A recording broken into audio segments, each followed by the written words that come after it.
So I hope we can finish this up tomorrow. If we can't, we're going to have one more video after that. So it's day 2 on the physical location characteristics for Mystery Babylon. I apologize for the orientation of the large dry erase board. So I added the 12 places in green at the top where it shows in the New Testament that the word Babylon is used. So 4 of those times are in Matthew chapter 1, 11, 12, and 2 times in 17. And it speaks about a location, but it's not for the purposes that we're looking at. Then there's one time in Acts 7:43, it's referencing Israel. And then in 1 Peter 5:13, it's at the closing of Peter's letter. So that is 6 of the times that the word Babylon is used in the New Testament. But the ones to help us figure out the physical location of it, if we can, are all the ones in Revelation. That's the other 6.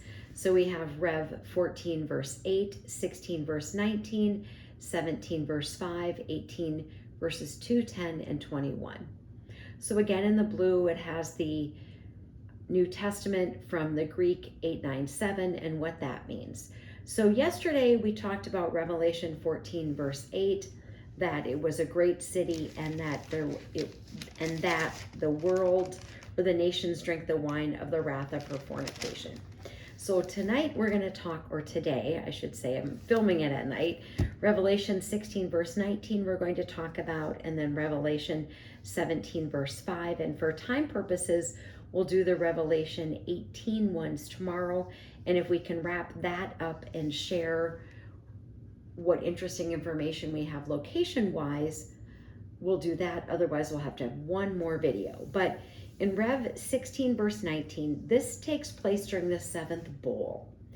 And it speaks in verse 18 about noises, thunderings, lightnings, a great earthquake, mighty and great, that had not occurred since men had been on the earth.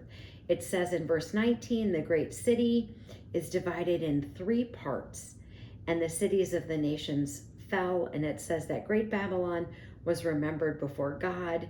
Every island has fled away, the mountains are not found, and then hail falls, and men blaspheme God. So we have some takeaways from there about some physical things. It says it's a city, it's going to divide in 3 parts, etc. And if every island has fled away, we know there has to be some sort of water feature there. So I want to spend a little bit of time here on Revelation 17 verse 5. And I'm going to start in verse 1. Here's what it says. Then one of the 7 angels who had the 7 bowls came and talked with me, saying, come, and I will show you the judgment of the great harlot who sits on many waters. Then it says, with whom the kings of the earth committed fornication, and the inhabitants of the earth were made drunk with the wine of her fornication. So it talks about going away, being caught away, being carried away in the spirit into the wilderness, etc. And then it goes on in verse 5, and it says this, and on her forehead a name was written, Mystery Babylon the Great, the mother of harlots and the abominations of the earth. So when we get to verse 15, here's what it says about that harlot that it was referencing earlier. Then he said to me, the waters which you saw where the harlot sits are peoples, multitudes, nations, and tongues.